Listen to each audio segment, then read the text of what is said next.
Nakaalerto na ang lahat ng ospital ng Department of Health sa buong bansa kasunod ng pagtaas ng kaso ng leptospirosis, bunsod na rin ng mga nagdaang pag-ulan. Bukod dyan, binuksan din ng DOH ang leptospirosis fast lane sa mga piling ospital. Si Vel Custodio sa detalye. Mahigit isang linggo nang may sakit ang bumbero na si Tatay Den. Nakararamdam siya ng matinding sakit ng ulo, lagnat at hirap din sa pag-ihi. Inakala niyang simpleng trangkaso lang ang kanyang iniinda.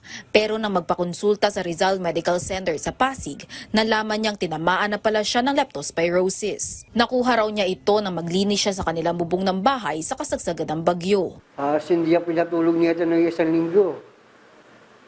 Kung anong posisyon nga ginawa ko, tulog, talagang wala.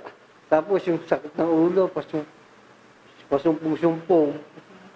Sa umaga, ayos katawan mo.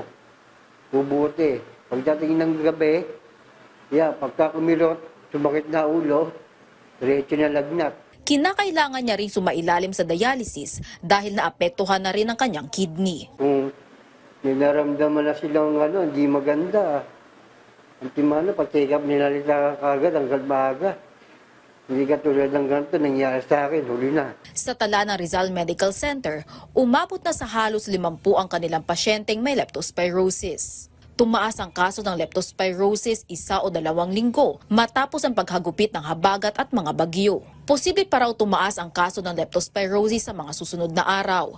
Kaya bilang paghahanda, naglagay ang opisyal ng karagdagang tauhan na aalalay sa mga pasyente. Sa ngayon naman po, kung dito lamang po sa ER staffing namin ay hindi po kakayanin sa dami or sa taas po ng demand ng leptospirosis. Humingi na po kami ng augmentation na manpower mula po sa mga floors po o sa mga ward. At iyon naman po ay tinugunan din po nila, pinaunlakan po nila na nagpababa po ng extra staffing po para matulungan yung ating ER. Sa datos ng Department of Health, pumalo na sa mahigit 2,000 ang naitalang kaso ng leptospirosis simula June 8 o isang linggo matapos ideklara ng Pag-asa ang tag-ulan hanggang August 7. Nakaalerto na ang DOH Hospital sa buong bansa. Binuksan na rin ng DOH ang leptospirosis fast lanes sa ilang piling DOH hospital sa Metro Manila. So aking payo po, sa mga pauna o yung mga mild na simptomas pa lang,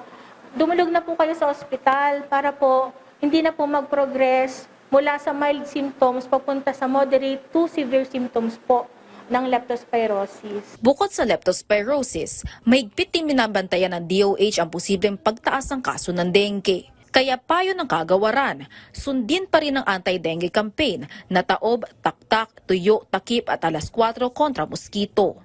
Vel Custodio para sa Pambansang TV sa Bagong Pilipinas.